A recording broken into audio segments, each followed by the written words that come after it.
भगवान कृष्ण को कंस ने निमंत्रण देकर मथुरा बुलाया। अक्रूर जी रथ में लेकर बलदाऊ और कृष्ण को मथुरा में प्रवेश करते हैं। कंस के दरबार में एक कुब्जा नाम की दासी फूल और चंदन की सेवा करती थी। और जैसे ही वह फूल चंदन लेकर रास्ते से निकली, कृष्ण का आना हुआ। कृष्ण की आभा में जैसे ही आए, उसके मन में एक भाव हुआ कि मैं कृष्ण को चंदन अर्पित कर दूं और पुष्प अर्पित कर दूं, और ऐसा ही उसने किया। भगवान इस श्रद्धा और प्रेम से प्रसन्न हुए और उन्होंने एक पैर उसके पैर पर रखा और थोड़ी के नीचे हाथ लगाकर जरा ऊपर खींच दिया।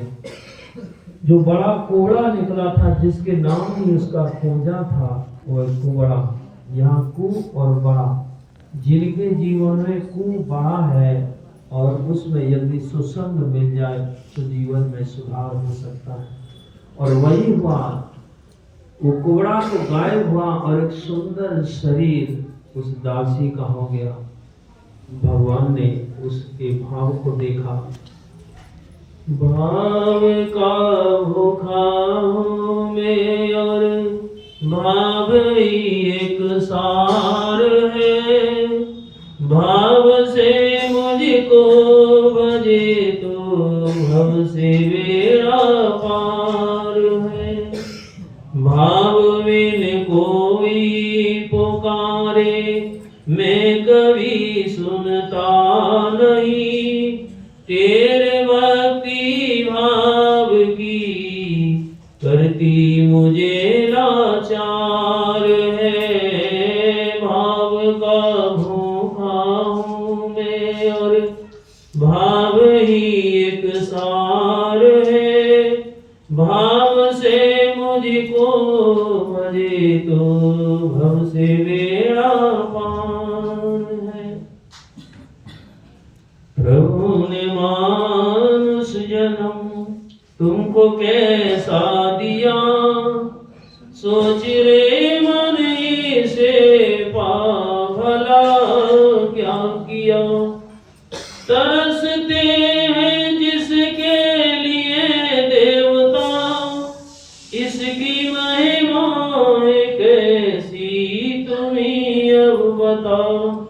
हाय ऐसा अमोलक रतन खो दिया, सोच रे मन से पा भला क्या किया।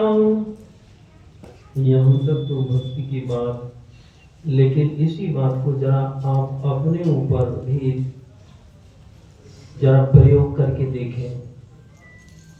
यदि आपकी कोई खुशामद करता है, दिल से करता है, तो आप समझ जाते हैं, और बिना दिल के बिना मन के करता है तो आप समझ जाते हैं। अंतर आपको प्रत्यक्ष होता है। ठीक वैसे ही आप परमात्मा को प्रसन्न करना चाहते हैं तो आपको भाव पवित्र रखना होगा। और जीवात्मा परमात्मा का अभिन्न अंश है, ये बात आपको स्वीकार करनी होगी। और इसका असर आप देख लीजिए। देखिए, बात मत कीजिए। कोई काम है तो आप बाहर जाकर लीजिए। ये हर एक किसी के बस की बात नहीं है कि सत्संग की बातों को कोई समेट कर अपने जीवन में उतार ले। कोई सुन ले तो वह भी समझिए बहुत भाग्यशाली है, जो बात को सुन लेता है और समझ जाता है और फिर जीवन में उतार लेता है।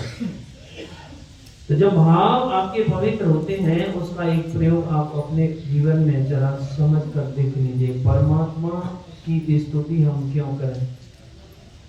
अरे परमात्मा के आप अंश हैं। जो गुण परमात्मा में, वही गुण आपके अंदर है, और इसका प्रयोग आपके जीवन में होता है। जब कोई आपकी बड़ाई आपके सामने करता है तो आपको दुख होता है कि सुख होता है? सुख होता है। ये बात सिद्ध करती है कि आप परमात्मा के अंश हैं, और परमात्मा की जब आप बड़ाई करते हैं तो जैसे आपको प्रसन्नता होती है, ठीक वैसे ही परमात्मा को प्रसन्नता होती है। लेकिन भाव होना चाहिए। भाव में ये नहीं होता है कि कौन जाति है, कितना पैसा है, कितनी भक्ति है, कितना काला गोरा, मोटा पतला, छोटा बड़ा, यहाँ कोई भी बाधा नहीं होती है। यहाँ केवल भाव देखा जाता है, और भाव जब बनता है तो संसार के सौदा बन जाते हैं। ठीक वैसे ही जब